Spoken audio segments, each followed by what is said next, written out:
I pledge allegiance to the flag of the United States of America and to the republic for which it stands, one nation, under God, indivisible, with liberty and justice for all.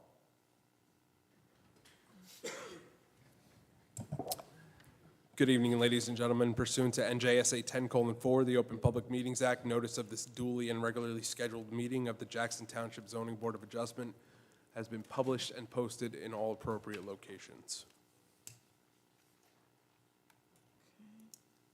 Roll call, please.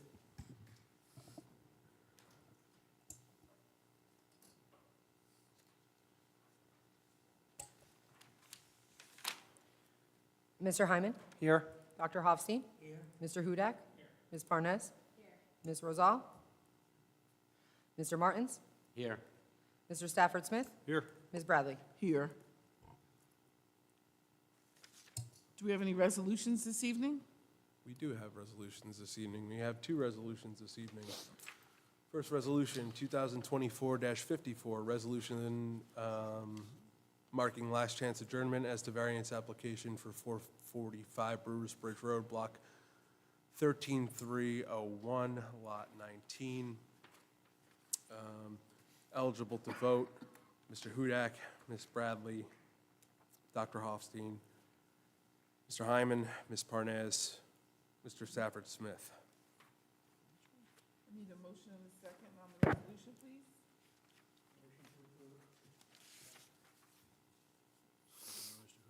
We have a motion and a second. Roll call, please. Which one is this? Say it again, I'm sorry. It's the resolution marking the last chance adjournment on Rosenblum. Oh, okay. Thank you. Roll call. Mr. Hyman? Yes. Dr. Hofstein? Yes. Mr. Hudak? Yes. Ms. Parnes? Yes. Mr. Stafford Smith? Yes. Ms. Bradley? Yes. Yes. Second resolution for consideration this evening, Resolution 2024-55. It's a resolution granting preliminary and final site plan approval with use variance on property located at West Commodore Boulevard and Lemming Road, Block 2508, lots 6 and 7. Eligible on this particular application, give me one moment. Dr. Hofstein, Chairwoman Bradley, Mr. Hyman, Mr. Hudak, Ms. Parnes, and Mr. Stafford Smith. I'll make a motion to approve. We have a motion and a second. Roll call, please. Mr. Hyman? I don't think I was here. Am I correct for that meeting? Sorry. For West Commodore, the only one I have not eligible is Mr. Martins. Correct. A&A Truck Parts, you were here. Oh, yes. Correct, yes. Dr. Hofstein? Yes. Mr. Hudak? Yes. Ms. Parnes? Yes. Mr. Stafford Smith? Yes. Ms. Bradley? Yes. That's all for the That resolutions. concludes resolutions this evening, Madam Chair. Thank you. No minutes this evening, but I do have a voucher for tonight's meeting for the acting recording secretary in the amount of $175. I need a motion and a second to pay the voucher, please. Motion? Second. Roll call, please. Mr. Hyman? Yes. Dr. Hofstein? Mr. Hudak? Yes. Ms. Parnes? Yes. Ms. Rosa, I'm sorry, she's absent. Mr. Martins? Yes. Mr. Stafford Smith? Yes. Ms. Bradley? Yes. Do we have any announcements this evening, Mr. Murphy? We do have one announcement that will most likely be subject to the board's deliberation here. Application number 1, Israel Birnbaum Use Variance 3490, Block 14001, Lot 9. That application has requested to be carried. It's previously been carried March 6th, May 1st, and August 7th to tonight's meeting on August 7th. They've requested to be carried to the January 15, 2025 meeting. I will note for the record, Ms. Jennings did have a conflict In Woodbridge, she did have 3 applications listed and did provide a copy of that to Dawn to show that she did have the conflict and would not be able to attend based upon her conflict before the Woodbridge Board. However, I do know that the board is particularly concerned about this application, so I figured that the board may wish to have a discussion on this on the record prior to me carrying. Oh, and the applicant has waived time. Any comments, questions, concerns? Yeah, through the chair, Mr. Hudak brought up a very poignant set of circumstances last month, or last meeting, whereas when we were constantly rescheduling things, we were also delaying other applications. And there are things that happen, I understand that, but there becomes a point in time where it's a bit obsessive. And there are other members of this attorney's firm that could have represented this. So I think it may be appropriate to install some type of provision or notify that this is, this is your last chance. Through the chair, I just want to comment. Yes. I think that one thing that we may want to look at is this application that we actually have on, the next application for tonight, was pulled from the agenda for the past 1.5 years, 2 years. So I think maybe we should use going forward, that if something is carried 3 times, we should have them pull it rather than keep postponing it. Maybe this should be like a standard that we have. I don't think that this is, case particular, like we had in the last time with the Rosenblum one, and we're having this one again. I think that when this comes up, that they keep postponing, I think that it should be pulled, and then they'll have to renotice when they want to come back, instead of constantly, I'm not specific for this application or any other, I think it should just be our general approach to this concept. Through the chair, I think that this has been postponed almost a year now. And the attorney for the applicant is very happy pushing it down 3 months at a time. And I think we should concern ourselves with each application separately, because sometimes there are good reasons why something can't be heard. But this one seems to be to delay and delay and delay. And more disturbing is that the building or the structure is unsafe. Anybody who looks at it sees it's unsafe.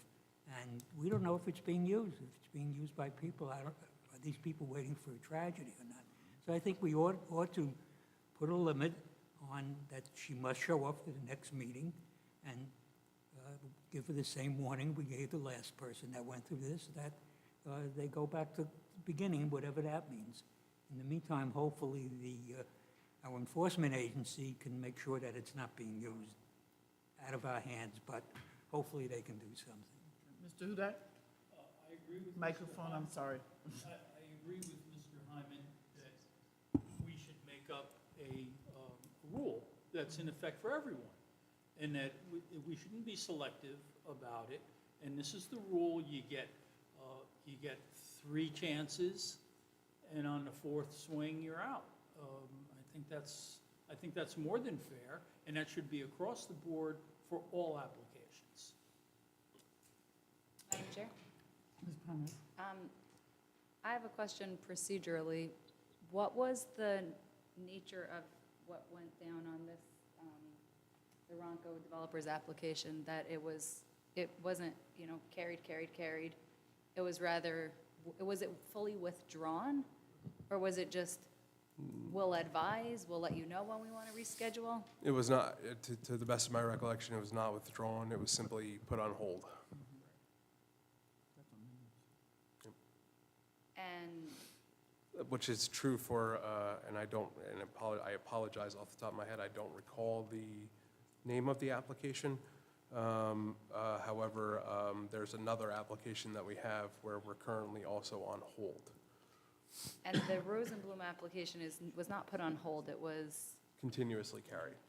no, I mean, now, this resolution was basically dismissed without prejudice, or whatever the term was. In the event that they do not appear for the next Right. meeting, it would be administratively withdrawn. Administratively withdrawn, but not on hold. Correct. So, I mean, I think what Mr. Hyman suggested is interesting, but I'm just trying to understand like, this was the applicant, in the Ronco Developers application, the applicant requested that this be put on hold. Correct, based And in- upon certain issues and plans And and in these other and the like. applications, they're not requesting that. I guess I'm just trying to think through, like, how do you make a rule saying, like, Well- you must request that this be put on hold? I think that there's some legality to the rule that's being suggested that is not being considered. I think that's more of an appropriate discussion for executive session, which happens to be upcoming shortly, and certainly there were some items which, number one, this was on that list. I think it's more an appropriate discussion for executive session rather than on the dais at the moment, because there are certain legalities that we want to make sure that we're taking into consideration here. But again, you know, there's certainly things that can be done, and as I indicated on the record last time, you did have the option to note this is the last chance adjournment with a warning to the applicant. We did provide that warning and memorialize the resolution. You know, and a similar outcome here would be appropriate if that were what the board determined, because I know that the board was upset about it being carried the last time that it was carried. Here we are again, so. Okay, I guess I still have questions, but I guess those I was gonna say- questions will be answered. I'll save the majority of my comments for executive session. I just wanted to point out, I just think it's odd, and this is no disrespect to Ms. Jennings, let me be clear. I just think it's odd that it was not handled until, not addressed until today. If you had conflicts because you had 3 cases on the docket in Woodbridge, I understand, it happens. That's, Okay, but- Madam Chair, that's not quite the representation. That was when I was able to alert the board when I got final confirmation of everything, but it was addressed prior. Okay, So I don't want to make that representation. sorry about that. That's okay, that's okay. That's okay. All right, so we'll save the rest, we'll keep that for executive session and then make some decisions on how to move forward. Yes, correct. I mean, again, you can make that motion, you know, a similar motion that we made last time. I don't believe I heard a motion, No, it's but discussion. No, just discussion. we're having discussion. I mean, I'm not opposed at all to the suggestion. Again, we end up in situations where it drags on and drags on and drags on, and in this case in particular is troubling, because again, the structure, although it's not, as a zoning board, we are not enforcement. I'd like to make a comment on the record. Let's hold off on clarifying the structure as unsafe until we hear from the applicant. Okay. All right. Please. Right, yes, so I Okay. wanted to respond also. Well, I would just kindly or nicely disagree with Mr. Hofstein's comments about the structure being safe or unsafe. I don't think that that is, goes under our purview. Correct. The intent of this discussion really is a general practice of this board, for scheduling purposes, to be able to have other applicants, you know, seen at an earlier date and not constantly have, you know, rescheduling here. I don't think that that even comes into consideration when we deliberate. Nor should it. Thank you, Mr. Hyman. But just to clarify that if we don't use it as safe or unsafe, the structure was put up and built without asking for a variance, which it needs. So either it is safe or it's not safe, does not matter, it's there and it shouldn't be. Right, we know it's not permitted, correct. All right, so we need to swear in the professionals? Are we not doing anything with this application? I thought we were going to continue the conversations in the executive, or am I not understanding you?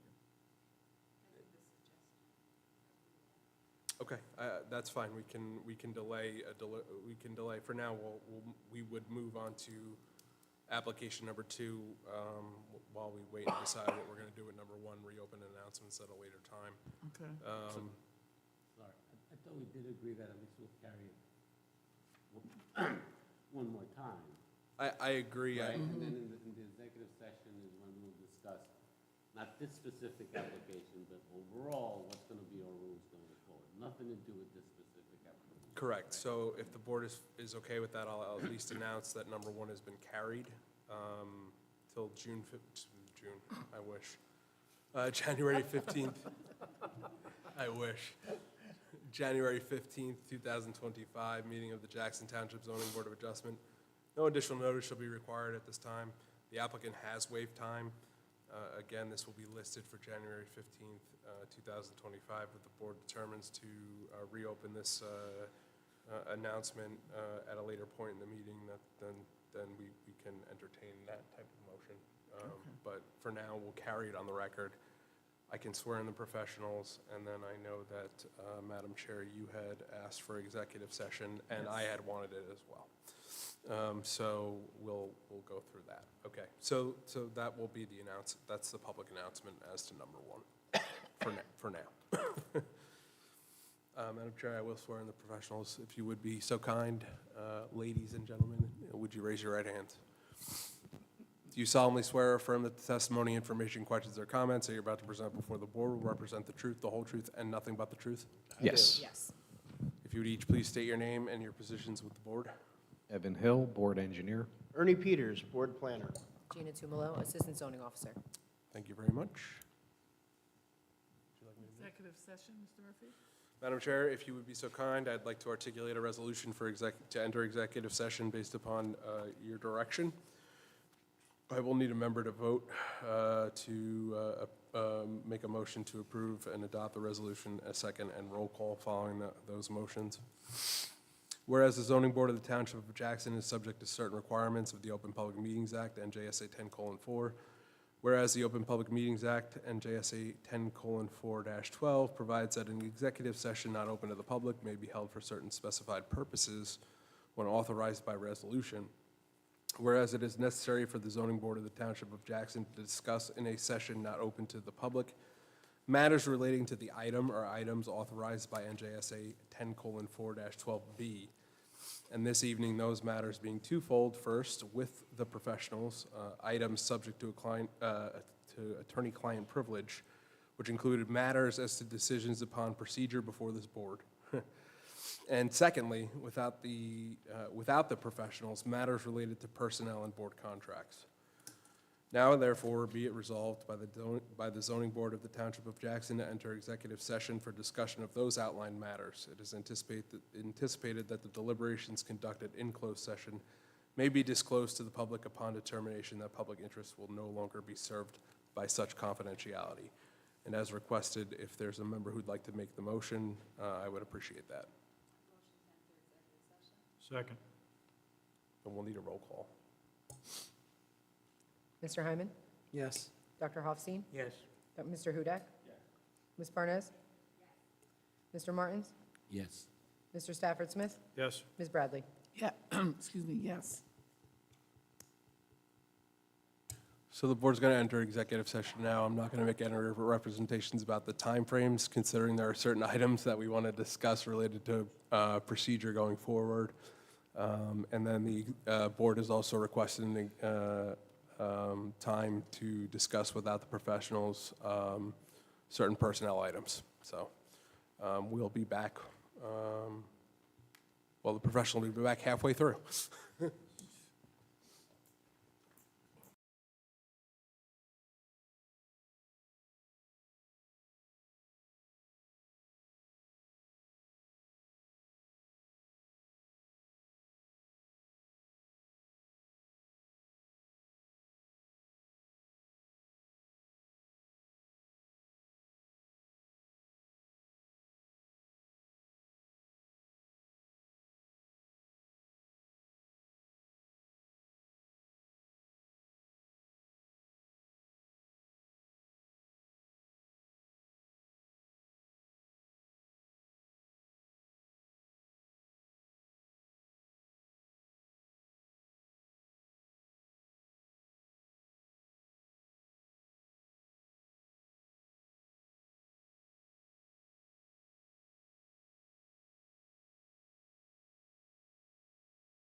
Back to order? Call Motion. the meeting back to order? Sorry. Motion? Roll call, please. Mr. Hyman? Yes. Dr. Hofstein? Mr. Hudak? Ms. Barnes? Mr. Martins? Yes. Mr. Stafford Smith? Yes. Ms. Bradley? Yes. So first, before we begin, let me apologize for the length of that executive session. I apologize to the public as well, and we can go ahead and get moving. Application number 2. Where's my, thank you. Ronco Developers, Inc., variance 3416, block 2506, lot 21.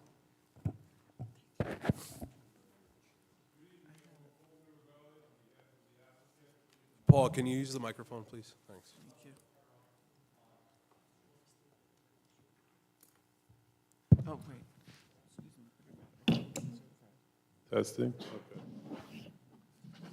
Just for the purposes of the record, I did want to indicate that the majority of the board members, myself included, were not on the board at the time that this application was heard back in October of 2022.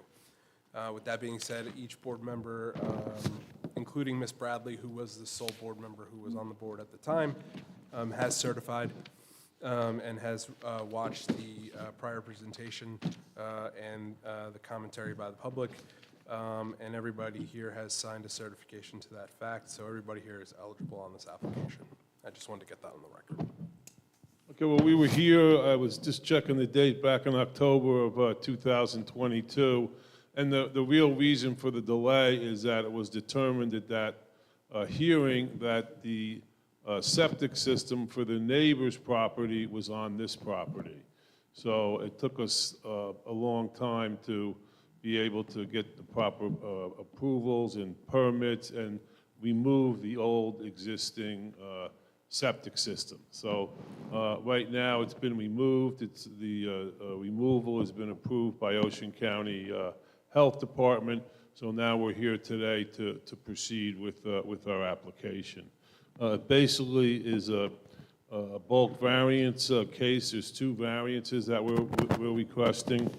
The actual square footage of the lot is 19,500.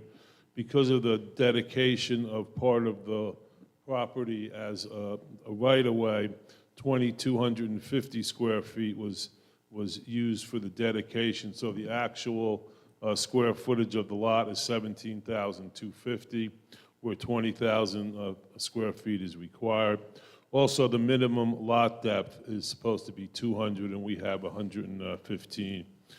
So with that, we'll have our first witness, Graham McFarland.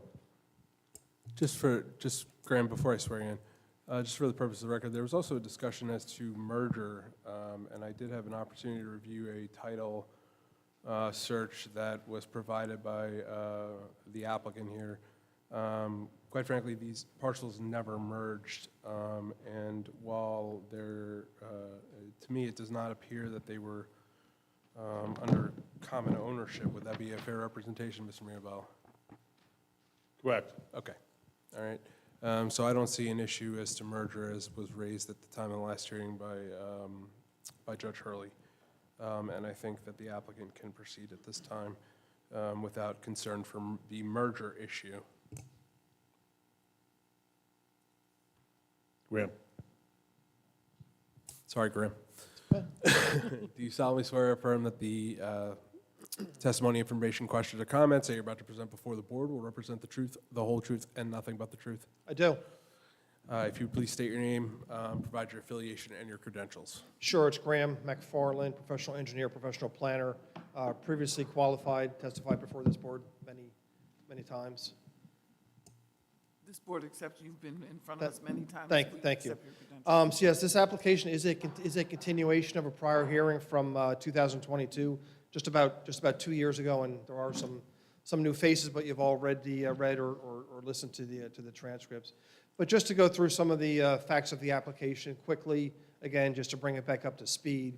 You can see that we have A1 up on the screen, which is an aerial showing the subject location. You can see the property outlined in the green, located on Indiero Road. Indiero Road is off of West Commodore. You can see the property located on the east side of Indiero Road. This property is in the R20 zone. The existing lot area is about 19,500, as Mr. Mirabelli stated. This application also includes a right-of-way dedication along the frontage to bring the right-of-way along the property in accordance with municipal standards, creating a 25-foot right-of-way half-width. So the resulting lot area, as a result of this application, is 17,250 square feet. Of course, that's below the 20,000 square foot lot minimum. This application would apply for, or would be qualified as an isolated, undersized lot, has to meet the test and the proofs of the Downmeyer case. I know that there has been buy-sell letters sent to the adjoining neighboring properties, and I know that there hasn't been any response received from any of those, right, Paul? That's correct. Right, so there's been no offer to buy or purchase from any of the adjoining landowners at this time. The other application required for this, the other variance required for this application is of lot depth. The existing lot depth is 130 feet, so that already does not conform to the requirement of 200 feet, so that is an existing non-conformance under the current condition. But again, that is impacted by the right-of-way dedication. So the resulting lot depth would be 115 feet, and that variance is the only other variance requested for this application. Anthony, if you could just go to the architectural plans for me real quick. I believe they're A3 and A4. That one is, I think that's A4, which is the elevations. So that shows the house to be constructed, a two-story house, colonial-style architecture. Again, just showing a two-story house with a single-car garage. A3 is the floor plans for the house, which shows the first floor, the second floor, and the basement that are proposed. The house has a living area of just a touch over 2,000 square feet. Four-bedroom house proposed with a basement and a one-car garage. The footprint of the house is about 43 by 32. So by today's standards, I would consider it a modest-size home, certainly in character with the development pattern in the neighborhood, and not out of context at all. And that is, that's the other prong of a Downmeyer case, is if the proposed application meets the character of the neighborhood and doesn't cause any negative impact to the neighborhood. And I believe that this application satisfies that criteria as well. Anthony, just go to A5 for me, please. A5 is the variance plan that we have submitted in support of the application. This is a plan that was revised November 12th of 2024. It shows you can see the location of what was the existing septic system that was the subject of a lot of the discussion initially, was right in this area. That septic system actually served the house next door on lot 20. My client did obtain a permit from the Ocean County Health Department to abandon that septic system. That work has been completed, so that septic system no longer sits on this property, so that situation has been rectified. Again, you can see on here the application is to construct one single-family home with a driveway coming out to Indiero Road. A new septic system would be constructed for the new house in accordance with Ocean County Health Department and statutory regulations. For this application, we are not currently proposing curb and sidewalk to be constructed. Jackson ordinance is very clear that applicants have two choices. They can build curb and sidewalk, or they can pay to the pedestrian safety fund. On a street such as this, where it is a rural street in character, I think there's curb along a handful of lots, but generally this pattern, the street does not have curb or sidewalk along the existing homes that are currently there. I know the board members have different opinions on whether curb and sidewalks should be provided. Again, ordinance very clearly requires either installation or payment to the pedestrian safety fund. So we're just going to defer to whatever the pleasure of the board is on the curb and sidewalk. If the board would prefer to see it, we'll be happy to put it in. If the board does not think it makes sense to put it in, we'll make the contribution to the pedestrian safety fund. Going to the review letters from the two professionals, starting with Mr. Peters' letter first dated November 26th. He discusses the application. He provides a table that outlines conformance to the bulk requirements and identifies the two variants that are requested for lot area and lot depth, and of course, we agree with his findings there. Mr. Peters points out a comment about the improvement of Indiana Road along this street frontage and references Ordinance 244-155C that discusses the merits of what's termed a semi-improved road in local ordinance. And Mr. Peters brings up a comment whether the road should be widened to comply with those semi-improved road standards. That particular ordinance section requires a pavement width of 24 feet. The existing pavement width along the front of this property is about 22.5 feet. I've also taken a look at how this would conform to RSIS requirements. By RSIS standards, this particular street would meet the definition of a rural street, which is only required to have a 20-foot cartway. So the road as improved does meet RSIS standards for a development or a neighborhood of this character. It does not meet the local ordinance standard of that semi-improved road, which again is requiring a 24-foot wide cartway.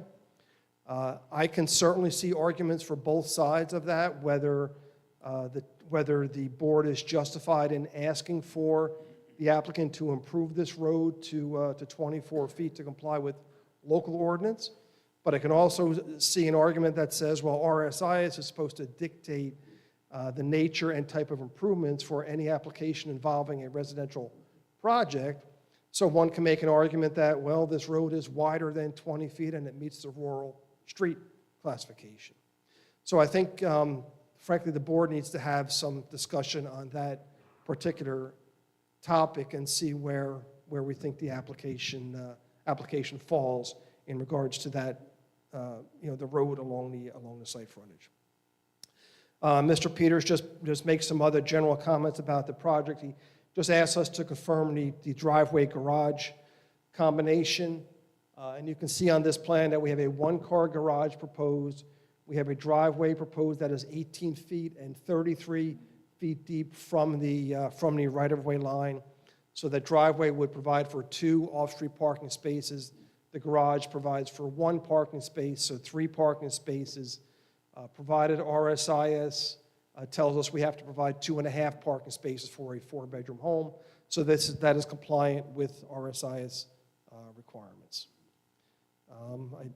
That summarizes my discussion of Mr. Peters' report. And Mr. Hill had a report that was dated October of 2022.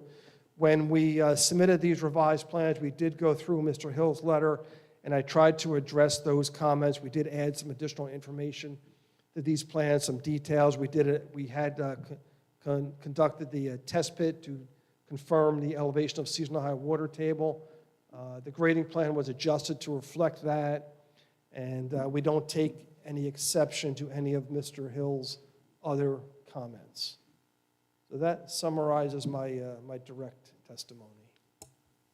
So I just want to clarify, Mr. McFarland, the only 2 variances you're actually seeking in relation to this application are the minimum lot area and the minimum lot depth. Is that correct? Correct. Thank you. Through the chair, if I may. Dr. Hofstein? Mr. McFarland, part of Mr. Hill's report, he requested that the proposed septic system, since the lot is undersized, should have advanced treatment units. Get a comment on that? Correct. I know that's been a standard of the board, and I think we're going to have to abide by that recommendation. Okay, so you will put an advanced system. Yes. Thank you. Through the chair. Mr. Hyman? So I just wanted to address the road widening. I did go out to the site to check it out. I went from West Commodore, and I turned onto the block. It's very, very narrow when you first pull in, and then as you go down, it widens. So I believe that it looks like it was recently done, or very recently done. Was nicely paved. My question just was that the 24 feet, this home is in the wider area from this block? Well, what's in place along this particular home is 22 and a half feet. And you're right, the pavement width does vary a little bit throughout its length. The question is, is one of common sense and one of complying with the laws that we're guided by. If you were to ask me, what would the development standard be for this road if it was not that semi-improved standard? The road would be a 15-foot half-width. But since we have that semi-improved ordinance in effect here that allows for residential homes on semi-improved roads, the ordinance says you can have a road that's 24 feet. And again, RSIS says this road falls into a classification of rural street which only requires 20 feet. Right, so my question is, this block has both. It's wider and more narrow at some points during this block. This particular home, do you know if that is the wider part of the block or the more narrow part of the block? Unfortunately, I don't really know the answer to that question.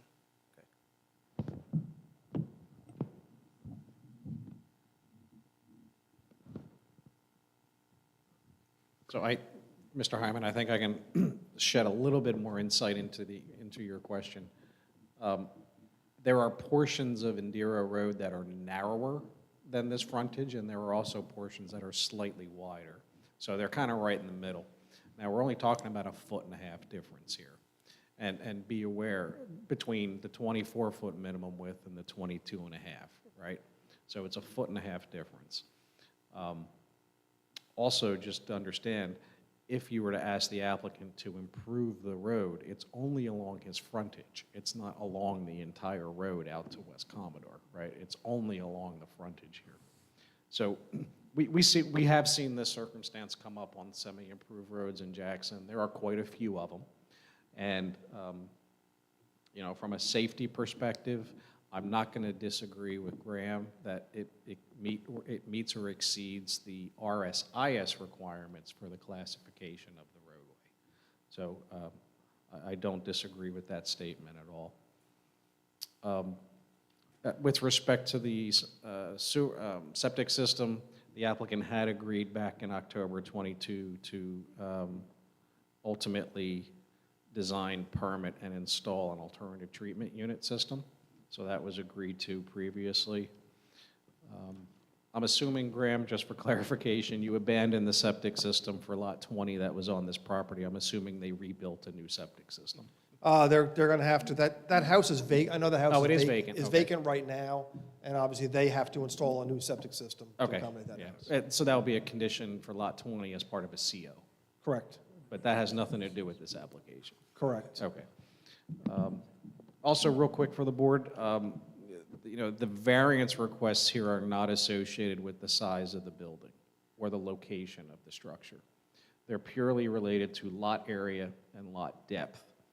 From a building perspective, it's a two-story home with a building envelope of 43 by 30-ish, which results in a building coverage of 7.8%, which is below 30 required for this zone, and a maximum lot coverage of just under 14%, where 70 is allowed for this zone. So they're well within the two controls built into the ordinance to regulate building size, which is lot coverage and maximum building coverage.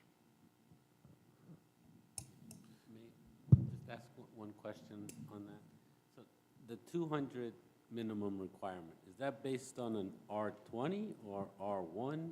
So you're asking about lot depth? Yeah. That's based on as the an R. example, That's based on the zone requirement, which is R20. which is R20. Correct. Okay, all right, thank you. Just keep in mind, from a legal perspective, this is an undersized lot case.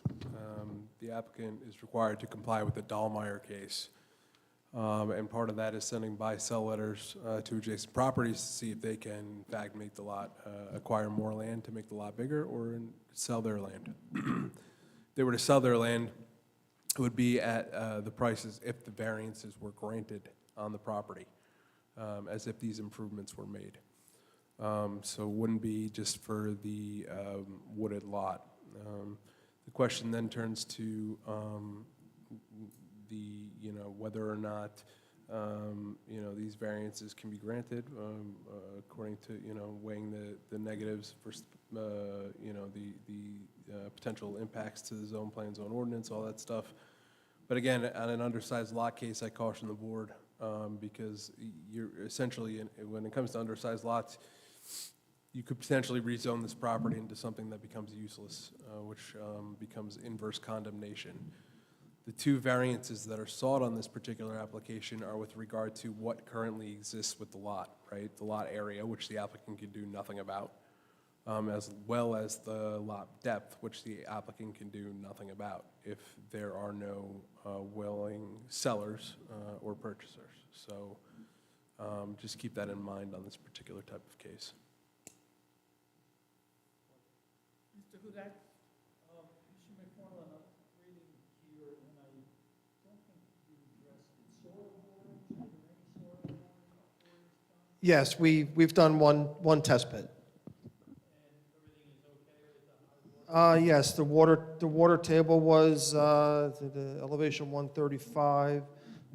It was about 5 feet or so below grade, plus or minus. Below grade of the basement floor? Well, we had adjusted the basement floor elevation on this plan. Originally, we had the basement set a couple feet lower, and we did go out and do this test pit. And now we have the basement set at elevation 137, which is 2 feet above the seasonal high water table. So we did do a test pit and did take that into consideration. We do have to do 2 additional test pits for the septic design. When we get to that stage, that's required by the septic code. So they have to be done within the actual footprint of the disposal field. Okay, and secondly, with a 4-bedroom home, the parking requirement is, RSI's requirement is 2.5 parking spaces. and that's what you're providing? We're providing 3. Correct. Through the chair, Dr. Alstein? speaking of water, just to Mr. Hill, is there any concern regarding stormwater runoff? So, Mr. Hudak, thank you for pointing that out, because I have my note here to talk about the soil test pit as well. I apologize.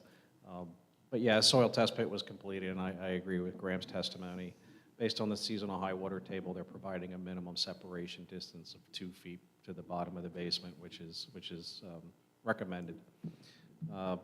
With respect to the lot grading, even though they've elevated the lot, they are utilizing grass-lined swales to convey water to pre-existing low spots where the water previously flowed. There is no adverse impact to the drainage patterns as a result of the proposed grading. As far as the quantity of stormwater management, there'll be a slight increase, a slight increase, but this project does not qualify as a major development, therefore it doesn't require stormwater management practices. Just, sorry to interrupt the flow of the application here. I just want to reflect for the record that at 9:01 p.m., Ms. Parnes had to leave the meeting due to a familial commitment. So the record should reflect that Ms. Parnes did exit at 9:01 p.m. Sorry about that.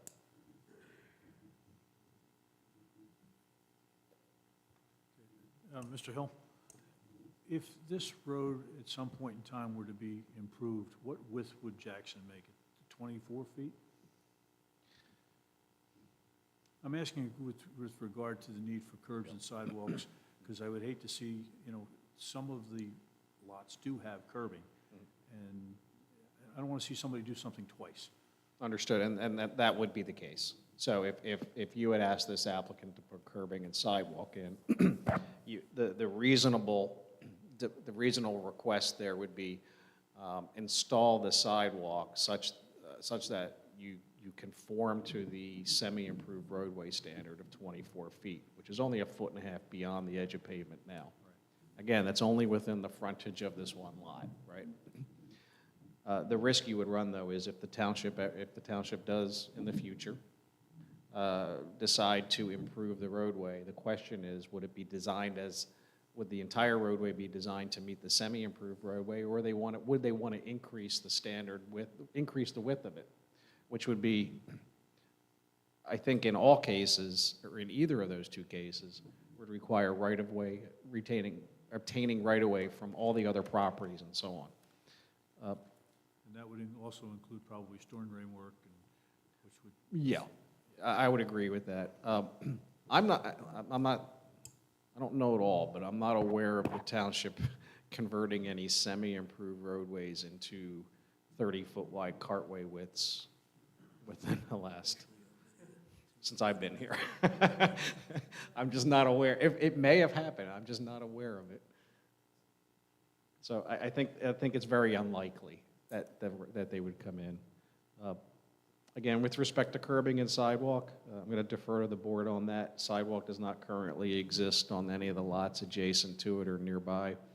Curbing is sporadic throughout there. Curbing does serve a purpose, right? It's a barrier for vehicles, but it's also a barrier for stormwater flow. And that's always my concern when you start spot-lotting curbing improvements, because it could have an adverse impact on drainage. That was the point of my question, is if you start to block things up, it becomes problematic.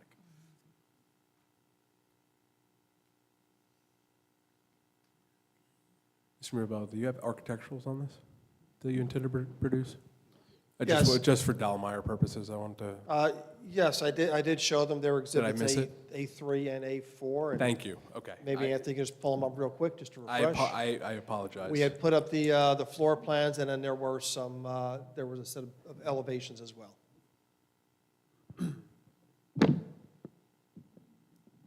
Thank you, thank you.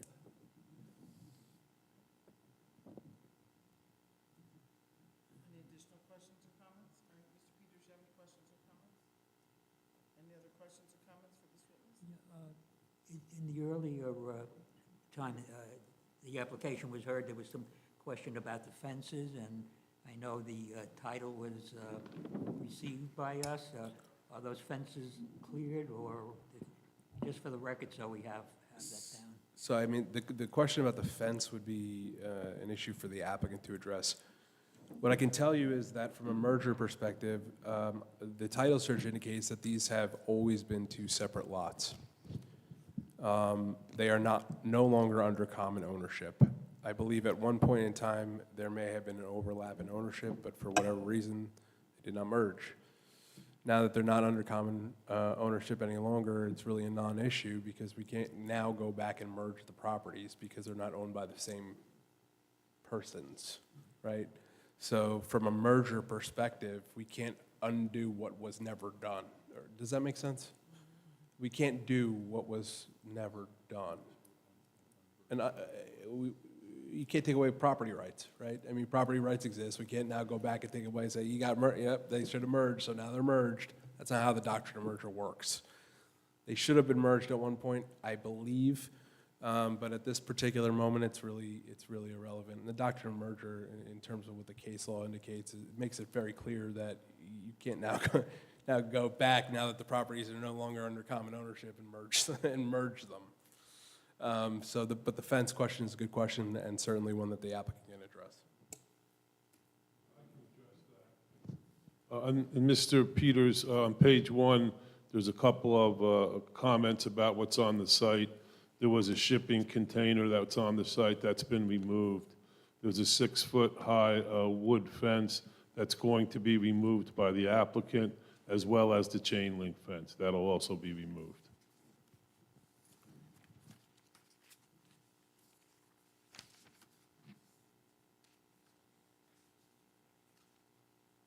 Any other questions or comments? Mr. Mirabella, do you have anyone else you want to call?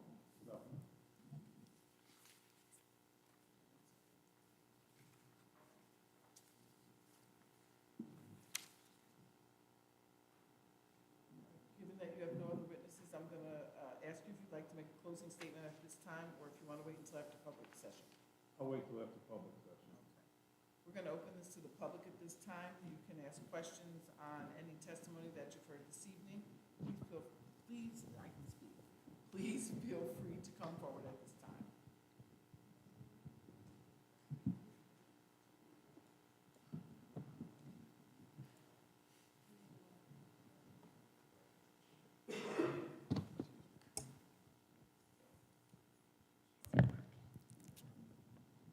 Good evening. Can you hear me? It- I do apologize. I do have a hearing problem, Sure. so I appreciate I what will, you do. I will enunciate. If you will, please raise your right hand. I'm going to swear you in. Do you solemnly swear or affirm that the testimony, information, questions, or comments that you're about to present before the board will represent the truth, the whole truth, and nothing but the truth? Yes. If you would please state your name, spell your last name, and provide your address. Great. I am Elizabeth LaRosa, last name spelled L-A, capital R-O-Z-A, and I reside with my family at 499 Indira Road. Thank you very much. You're welcome.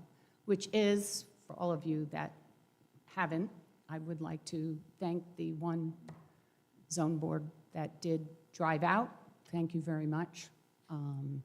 It's appreciated. Our road is rural.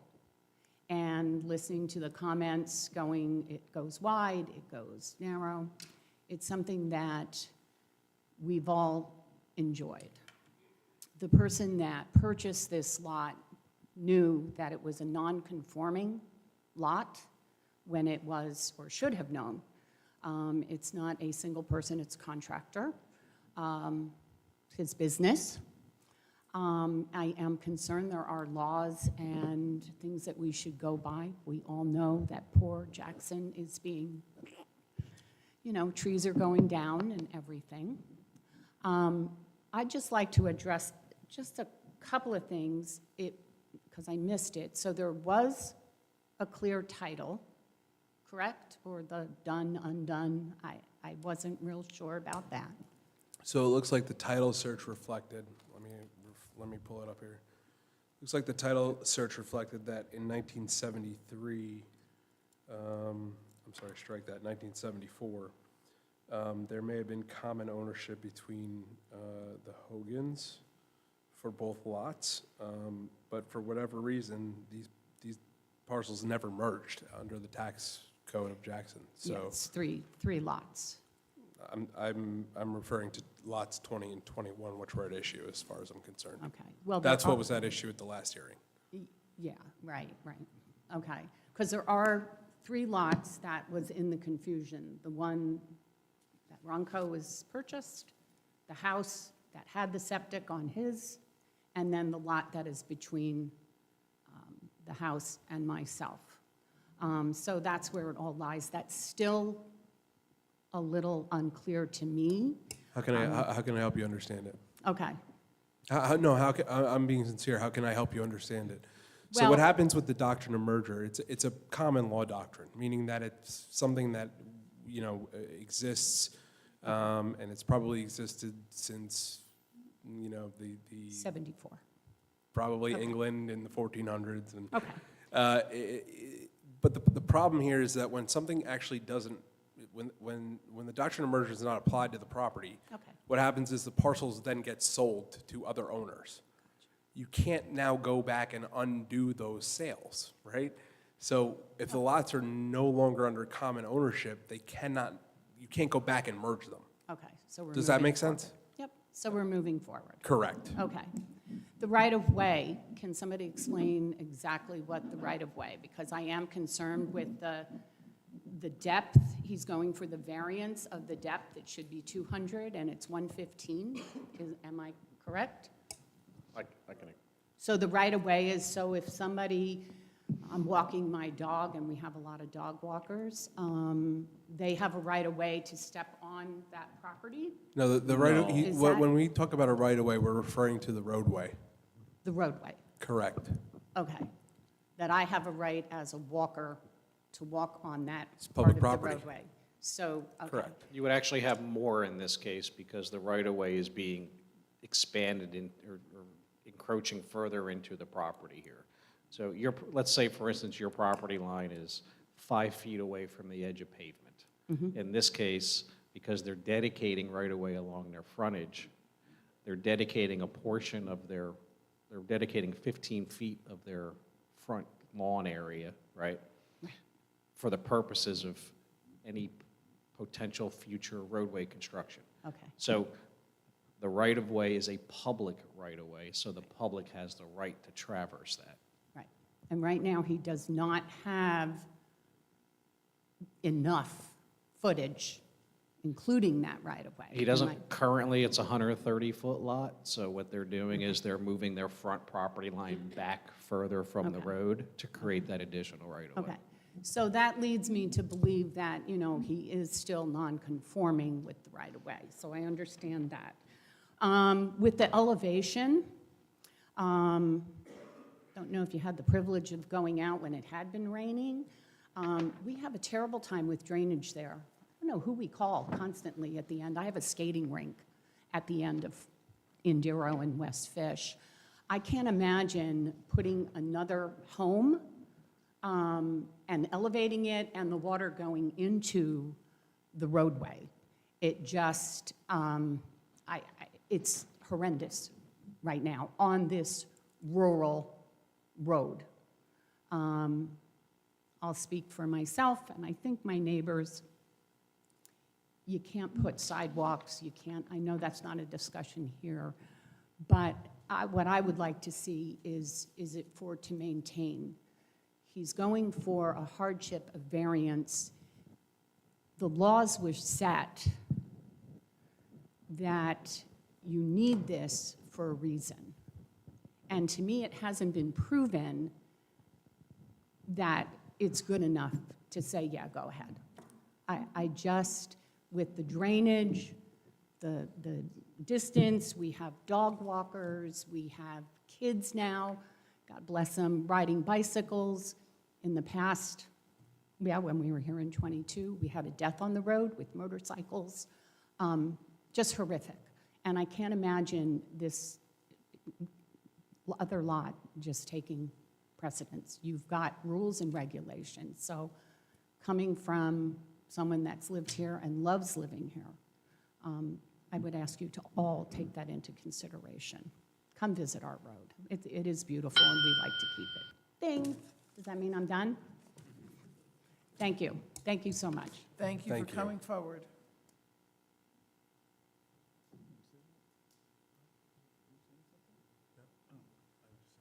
Is there anyone else wishing to come forward at this time?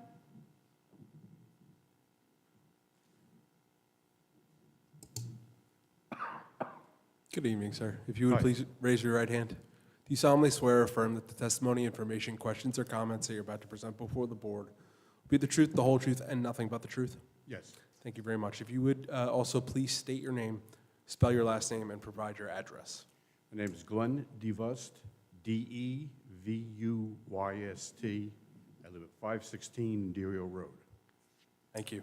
Okay, now, the reason why we're here is because Derio Road is like a river.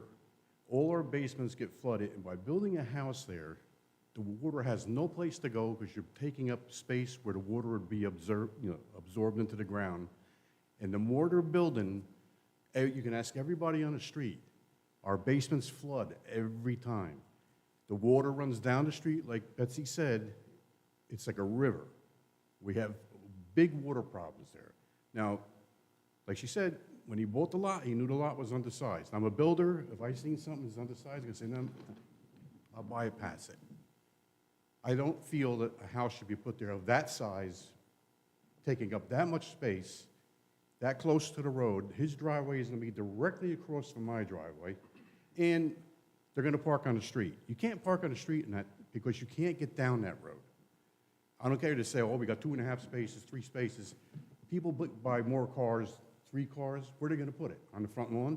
They're going to park it in the street. Then I won't be able to get out of my driveway. Now, I'm just saying that we should abide by the rules. The rules is the rules. That's all I have to say. Thank you. Thank you for coming forward, sir. Anyone else wishing to come forward at this time?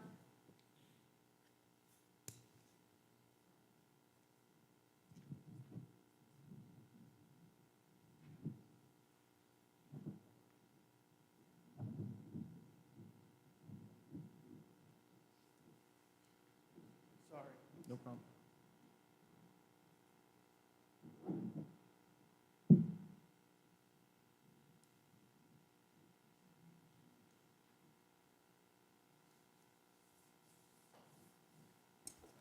Sorry about that. If you would please raise your right hand. Thank you. Do you solemnly swear or affirm that the testimony, information, questions, or comments that you're about to present before the board will represent the truth, the whole truth, and nothing but the truth? I do. If you would please also state your name, spell your last, and provide your address.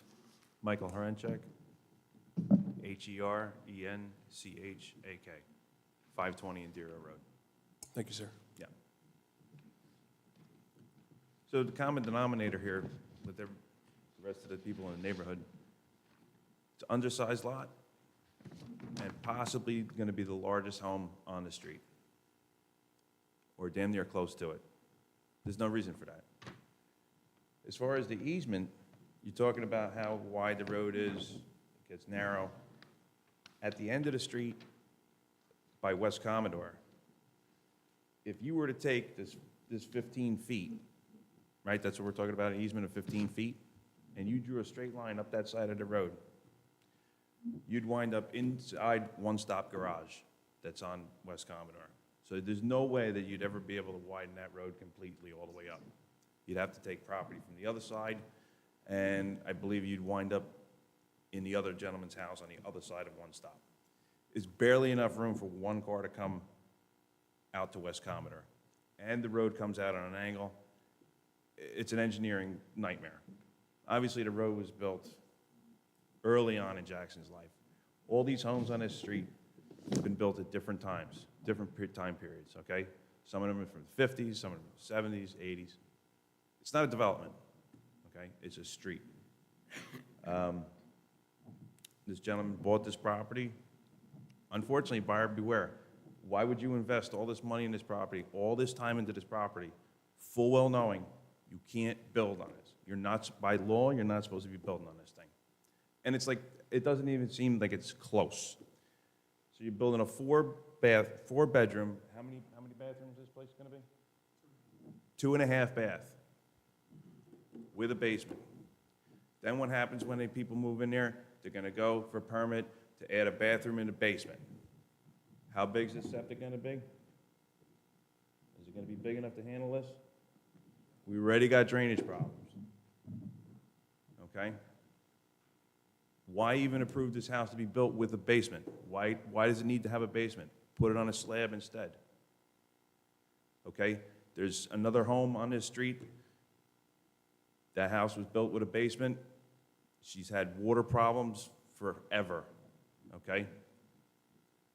So this is a big issue.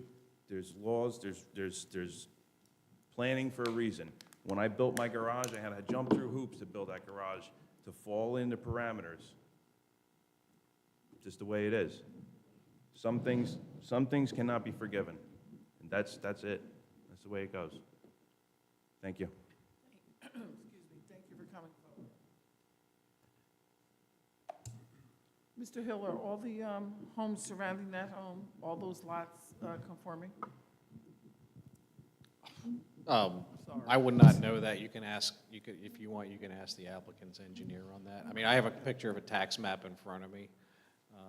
But as part of the applicant's testimony, I believe 2 years ago, he had commented on that. Mr. McFarland? Yeah, I think there are other lots that are undersized in the area. Certainly Lot 20 next door is, certainly Lot 19 is undersized. I think most of the lots across the street are, do meet the minimum lot size requirements, but as a gentleman testified, this is not a development, this is a road that was developed over time, and a lot of individual houses constructed. You know, those houses may certainly have some problems on their individual lots.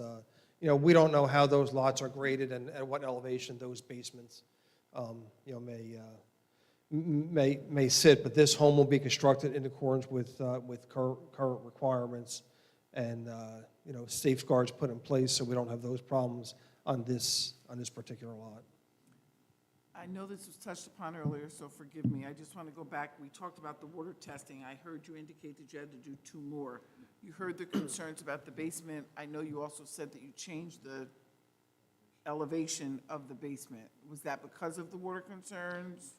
Yes, it was. We did raise the basement floor elevation from what we had on the original plan. And again, we do have to do 2 additional test pits as part of the septic system design. Yeah, I just wanted to ask a technical question, maybe for our lawyer. So I think the public has mentioned a few times that they have, oh, okay, hopefully that's better. That it's on the applicant to prove that there's a hurt, that there's somehow a hardship, right? If that hardship existed when they bought it, do we still consider that as a hardship and this is going to help the hardship? No, that's not an appropriate consideration. And in fact, what I'd like to do is I'm gonna put the language of the Dahlmeyer case on the record. This should help you. And in fact, not only does the court tell us what factors to consider, it also tells us exactly how we should be considering it, okay? So I'm going to read this directly from the case law. This is from Dahlmeyer versus Lacey Township, 219 NJ Super 134, 1987, the appellate division wrote this opinion. And what they said was, the applicant should be, 1, required to carry the burden of proof, as in all other cases, both positive and negative criteria. 2, demonstrate that the efforts were made to bring the property into conformity with the zoning ordinance by attempting to acquire adjacent property or by offering to sell the non-conforming property to adjacent owners. Those are the buy-sell letters. 3, submit detailed plans of the proposed house which describe its appearance and prove its compliance with building codes. 4, attempt where applicable to demonstrate compliance with the use, side yard, and setback requirements and location of the house among other homes on small tracts with similar frontages.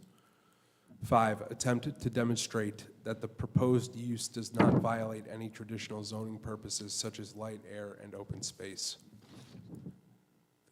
The case law continues. The board should, 1, evaluate the testimony to determine whether it should elicit additional information to supplement the record. 2, make specific findings of fact based on the record to support its conclusions. 3, consider whether in lieu of denying an application, it can approve it subject to reasonable conditions which would modify the proposal and obviate or minimize any negative impact. And 4, remember to be conscientious in its review of the facts, since outright denial may amount to confiscation, thus requiring condemnation by the municipality. So those are the factors that the board outlines for the board to consider when discussing undersized lot cases. Whether or not the nonconformities were there at the time of purchase is ultimately irrelevant. The fact of the matter is that there's a nonconforming lot in a residential zone where there's a proposed residential use. We talk about the rules, and the entire purpose of the zoning board is for residents and other land use professionals to come and request a variance from those rules. That's the entire purpose of this board. So what they're doing is they're following the proper procedure and requesting that the board grant a variance. The fact of the matter is this is a residential zone. A residential use is being proposed that complies with all setback requirements. The only variances that are necessary on this lot in order to to authorize the construction of the single-family residence is related to the size of the lot, which is something the applicant has no control over. And they filed the Dahlmeyer case to a T by sending buy-sell letters. So I don't know if that answers your question, but I hope it does. Yeah, I think it does. I think the key, and the public has mentioned it, was that the fact that it was a pre-existing condition when they bought it, and they should have known or known that you couldn't build on it, that is not a factor. We are following the rules. And it's not a factor, and I think it's not, again, I can only speculate as to what the court's intent was. I know what the factors are, but the presumption that the person knew the zone requirements when they purchased the lot and knew it was undersized, that's all speculation. There's no evidence to suggest that, right? And the law is not specific or say, no, if it was a pre-existing condition when they bought The it, case doesn't even address it. doesn't even address it. I just wanted to address one other thing, Mr. Hill. I'm probably going to butcher your name, sir, forgive me. Mr. Horenchek mentioned about what if they were to build another bathroom, how does that affect the septic system? So bathrooms on the first floor and above do not factor into the size of a septic system. It's purely based on the number of bedrooms for a home with no bathrooms in the basement. Once you put a bathroom in the basement, that requires the use of an ejector pump. And not just a bathroom, but let's say a kitchen or any kind of plumbing fixtures like that. It requires an ejector pump. The regulations require that if you utilize an ejector pump in a septic system design, that the septic system has to be designed, the size of the septic system has to be larger to accommodate that. So when they do their septic design, it's going to be based on the number of bedrooms and whatever else the regs require based on what they want to build. If it's built, if a septic system is built purely for 4 bedrooms with no basement, with no bathroom or plumbing fixtures in the basement, then they can't build them. Now, if somebody does, that's illegal, right? Without further improving upon the septic system. So, there's laws and regulations in place that require that if a bathroom is put in the basement, the septic system has to be increased in size, period. And if it wasn't, that's an enforcement issue, not a zoning. That's an enforcement issue, yeah. That's no different than somebody not getting a permit to run electric or finish their basement or so on. That's on the owner doing the work.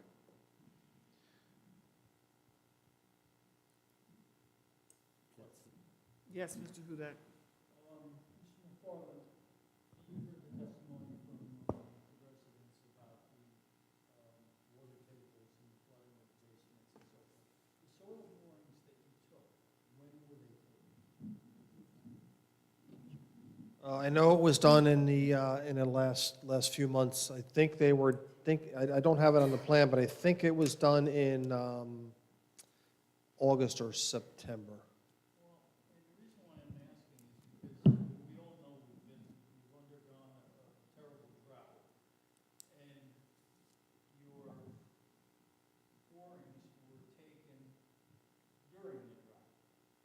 And the results of your boring resulted in you determining that the house has to be lifted. Basement has to be at a higher elevation than what you would normally do. So, that leads me to believe that when we're not having a drought, that the water table is going to be much higher, and this house is going to have a basement flooding problem. Do you concur with them? Well, there are other indicators, not just where the water physically is when we dig the test pit. There are other indicators, which is called modeling, which are indicators of where water has been in contact with the soil for long periods of time. So that's all reviewed when we do the test pit. That's all taken into consideration.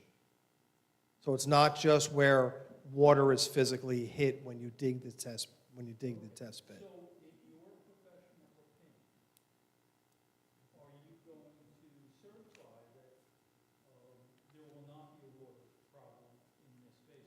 Yes. And will you also certify that the building, the construction of this house, will not adversely affect the water in the surrounding property? Yes.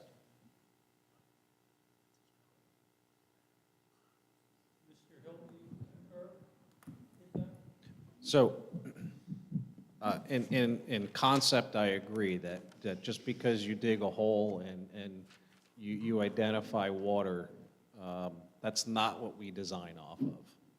When we're doing test pits, we're not only looking for where the water level is currently, but we're looking at the soils, the morphology of the soils to determine what kind of redox is going on, what type of model of soils, or what you see. You see discolorations, you see changes in texture, and so it can be very subtle, but you can see it. And those are indicators that the water table rises throughout the year, historically. The seasonal high water table is just that. We're actually entering the seasonal high time of the year in January through April. That's when the water levels tend to rise the most. That's not to say water levels don't fluctuate also because of precipitation or lack of precipitation. But the historical record is what we go by. We don't go off of, even though test pits were dug in, let's say, August, that would have an impact on where the water was observed, but that has no impact on the indicators that we see in the soil profile. So I agree with Graham's testimony with respect to that. With respect to stormwater runoff,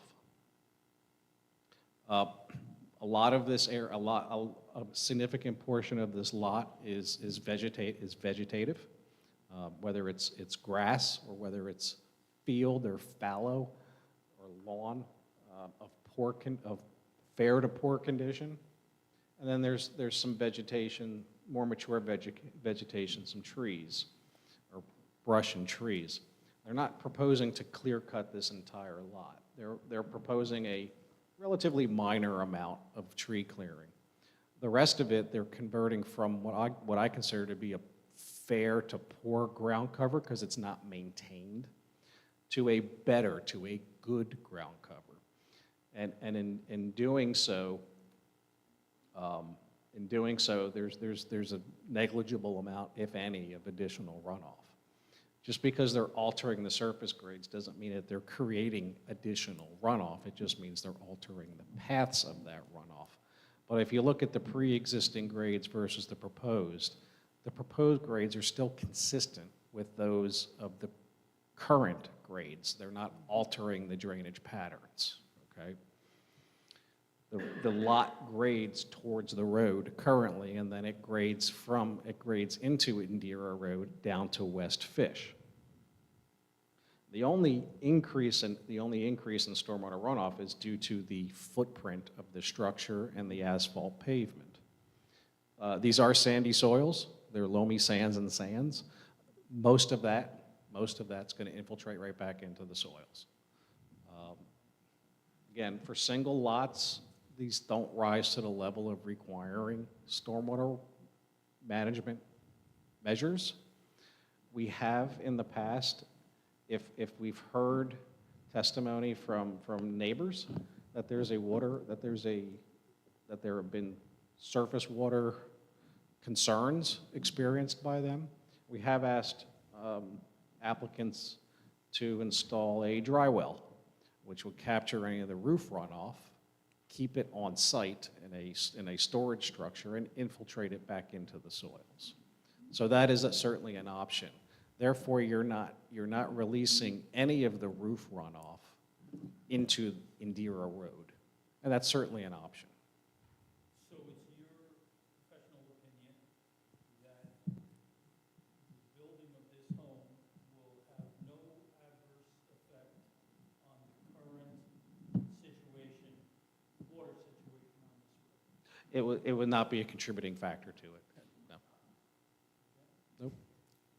Would the applicant be willing to install a dry well to capture runoff from the roof and the driveway? We will. You will? Yes.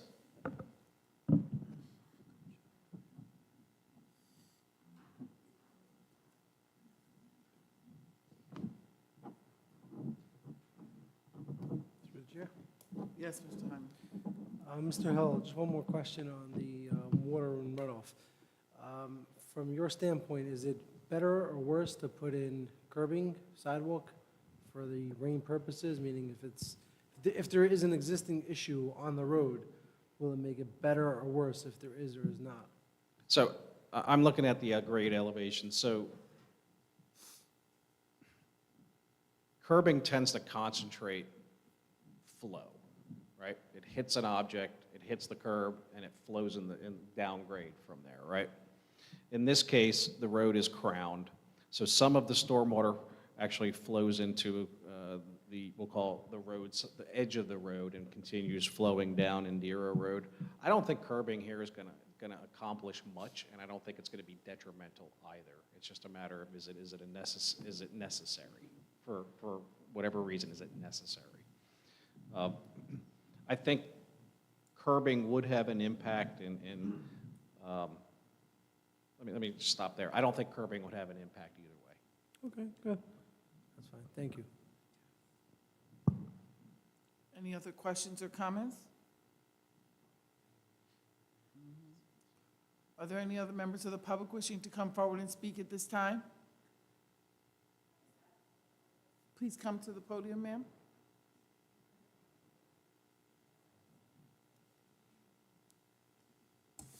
Good evening. Hi, how are you? If you would please raise your right hand. Sure.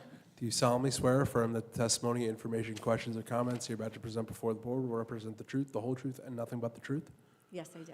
Thank you very much. If you would please state your name, spell your last, and provide your Sure. address. Deborah DeVust, DeVuyst, 516 Inderio Road. Thank you. Okay, my big concern is I've been living in Jackson for like 30-some years, okay? Love the road, love the rural area. That's why I moved down here, all right? I was originally from North Jersey and more city kind of up there. Jackson has been beautiful, and I love it here. I don't understand, like, the rules and the regulations as far as undersized lot, like all my neighbors, even neighbors that live on our street that weren't affected by this construction, all have water issues, okay?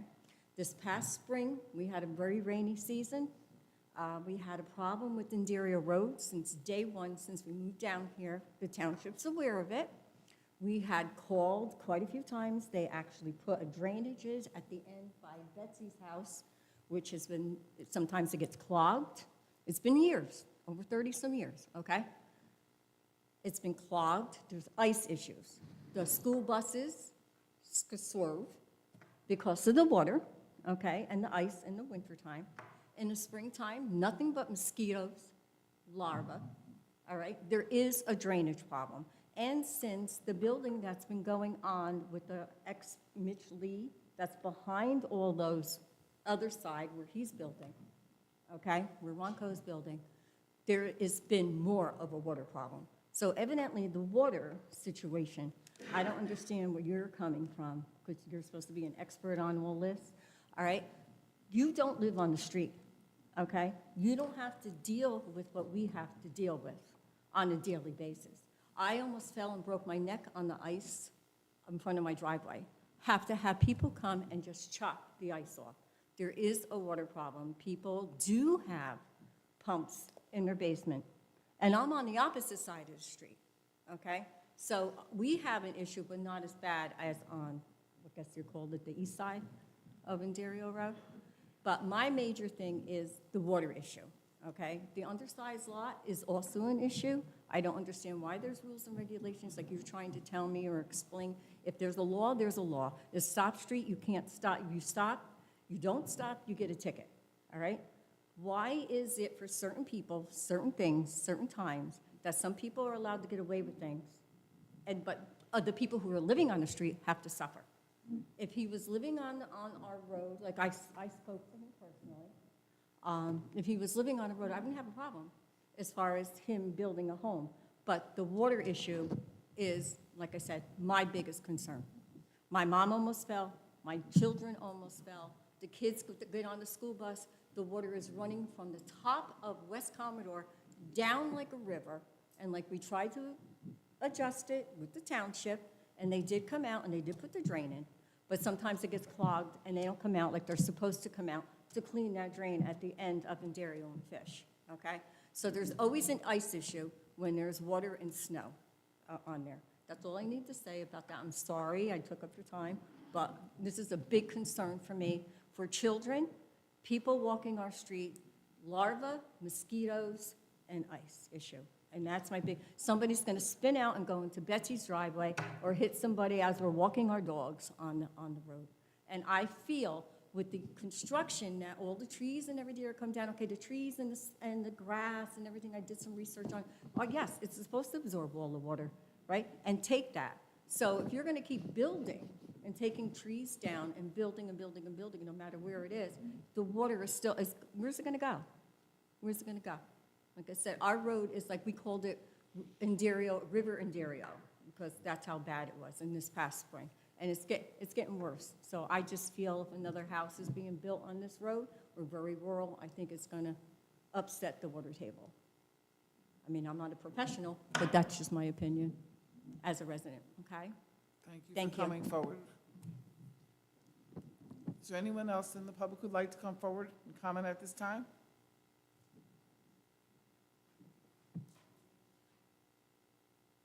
Are you sure?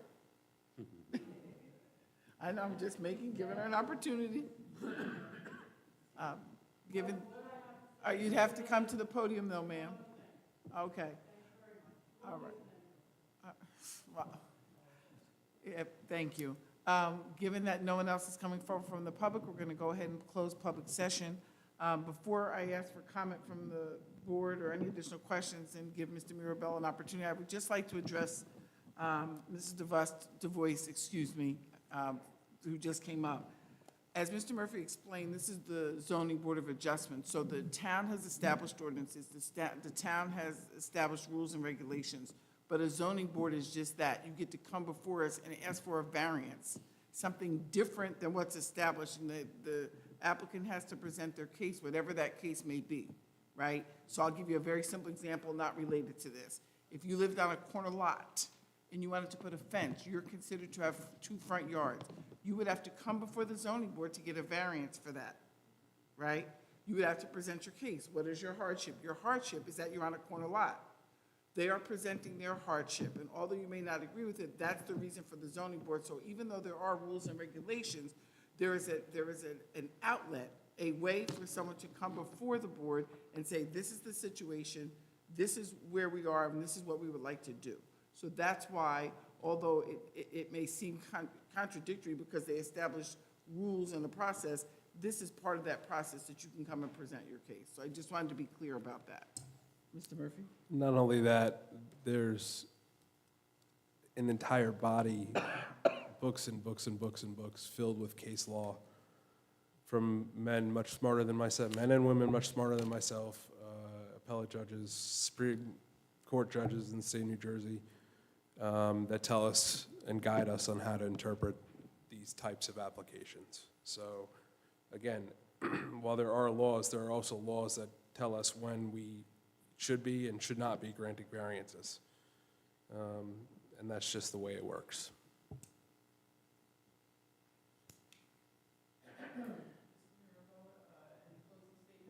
Very short. This application is before you because of a hardship. The variances that we're seeking are all pre-existing conditions. There's nothing that could be done to change those conditions. I believe we've satisfied all the conditions of the Dallmeyer case, and on that basis, I would ask that you approve this application. Thank you, sir. Board, it's up to us for discussion. Questions, comments?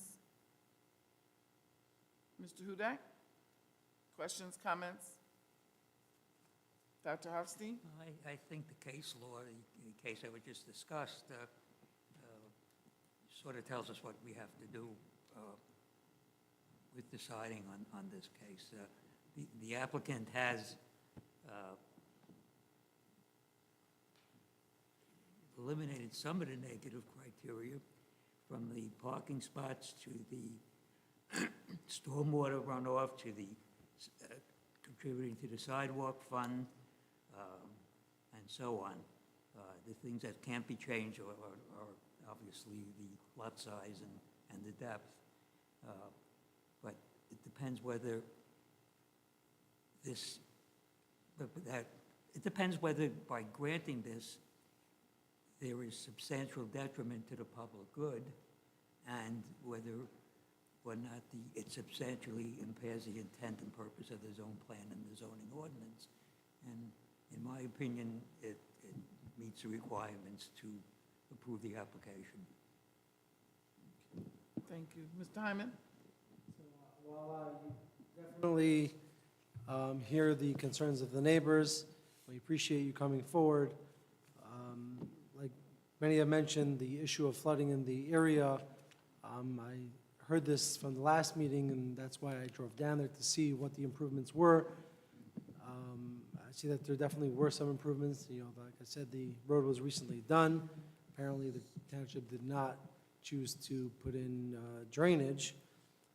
But again, the applicant has revised their plans to raise their basement because of the concern of the water. Both of the professionals are testifying that it will not adversely affect any of the neighbors or the flooding, that it will not make it worse. The applicant agreed to put in a dry well to contain that extra water. I mean, as much as it is a rural area, I mean, sort of flooding does go together. I mean, I hate to say it, but those are part of the benefits of a rural area. As far as the parking concerns on the road, definitely, you have a hard time. Someone tries driving down that road in the narrow part, just going both directions is difficult. If somebody parks, there's definitely a problem. I think it would be wise to bring it up to the township and possibly have them put in no parking signs on the road. But again, that's not our board. That would be something that the town council would have to do. Thank you. Mr. Stafford Smith? I am appreciative of the neighbors coming in and voicing their concerns with the flooding and the water drainage on the issue. I have been down the road. It is narrow. It does tend to change, and with, I think the idea of putting curbs would be detrimental. I think the applicant has addressed the issues of water, has agreed to put in the collection on site so there's no water runoff to others' properties. I think it behooves the neighbors to become in touch with the township. If the drainage problem is that profound, it needs to be addressed. I think the applicant has done what they need to do, and I also think case law does guide us as to where we need to be with this.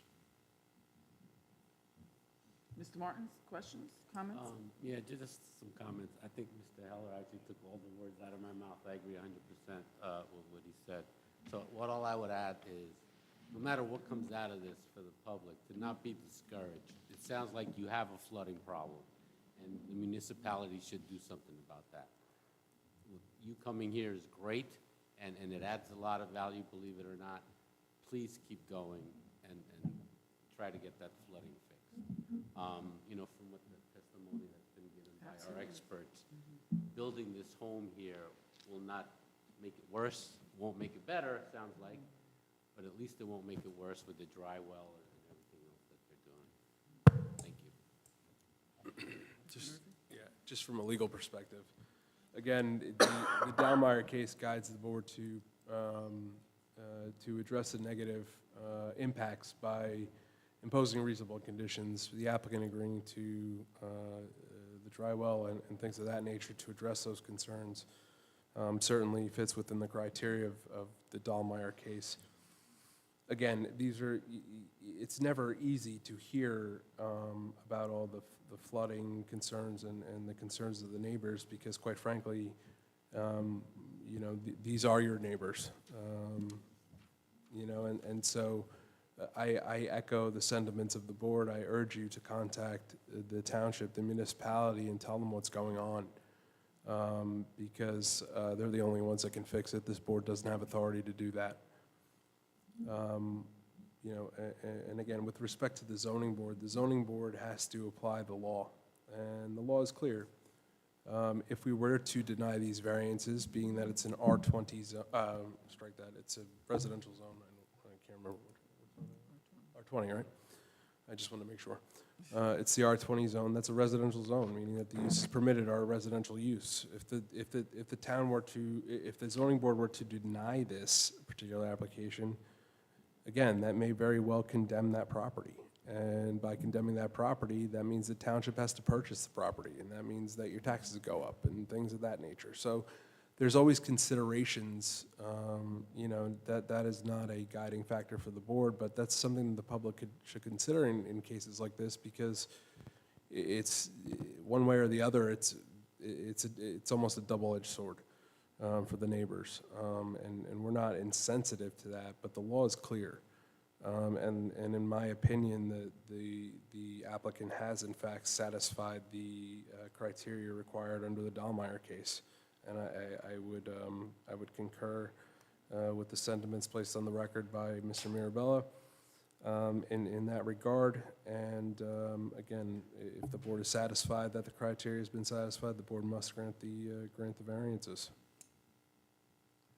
I'm not going to repeat what everyone else said, but I do want to speak to the neighbors directly.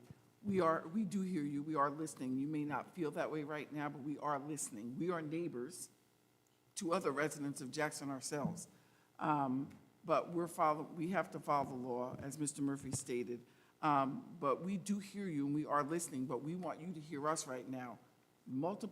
Many of us up here have told you, you have to continue. If you have that much of a flooding issue, you have to continue to go to the township and make this a problem known to get something done. But unfortunately, the zoning board is not the board who can do anything about that. All that being said, we've had discussion. I'm sorry, yes, Mr. Hyman? We just need to address the curbing, if they're making a contribution. Oh, yeah, they're not going to put in curbing. They'll make, Mr. McFarland, would you confirm that you're not going to put in curbing, but you'll make a contribution? Agreed. Beautiful. That will be reflected in the resolution of approval or denial. All that.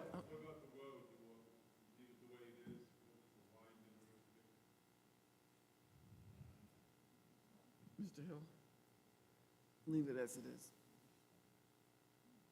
I started to say that, but I'll let you put that on the record. Okay, given all the conversation. Yes, please. If you want to be heard, the town council meets twice a month, second and fourth Tuesday of the month. And your best bet to get the council people to listen to you and the mayor to listen to you is to come down continually and voice your complaint about the flooding on the street. And maybe they will do something when you come down enforcing the issue. Unfortunately, as you said, 100 square miles.